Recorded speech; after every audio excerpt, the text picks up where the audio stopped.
was a theater kid, and one time I was in a play with my dad, and my dad was my husband, and we had twin babies together. In summer 2014, some of the theater-loving adults in my tiny town tried to do a community theater thing. I did the musical Into the Woods. I wanted to be in it so bad, but I wasn't allowed to because I was only 13 at the time, and it was for adults only. My dad was in it. He got cast as the Big Bad Wolf and Rapunzel's Prince because there was, like, no people to fill these roles, so many people were doubling up. I just went to all the rehearsals with him because I had no friends and nothing else to do, and I also had this main character fantasy in my head where the director was gonna realize I'm a star and I should totally be in the play. And then my delusion paid off because a bunch of people had to quit the play, and I got asked to be in the play as Rapunzel.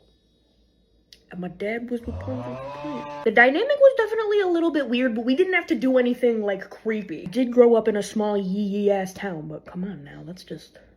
don't do too much. There was a little bit of an incident on opening night. I was pissed at my dad. There was a big dance scene. Part of it, a ton of the couples in the play are, like, all in a big group together, and they, like, link arms with your partner and, like, go in a little circle. My dad and I were a couple, so he was my dance partner. We were front and center. My dad's Prince costume, it had a belt on it, but it was Velcro. Budget was a bit tight. Velcro on his belt got stuck to my dress and it ripped off, and he didn't know where it went, so he was just standing there looking for it, but we're supposed to be spinning together. So I just panicked, stood in the front in the middle of the stage, and just went like this by myself. I'm pretty sure literally nobody noticed, but I was 13 and I thought I was the main character. I was fucking mortified. As soon as the curtain closed for intermission, I was bawling all my makeup off. I was like, Dad, how could you do that to me? That was so embarrassing. I was rotating by myself in the middle of the stage. The rest of the cast was basically like, girl, nobody noticed, shut the fuck up, you're annoying. And then the world kept spinning and I was fine, and Into the Woods was by far my favorite show that I have ever been in. The songs, fantastic. The memories with my dad, I will always cherish them, even though the pictures are a little bit creepy.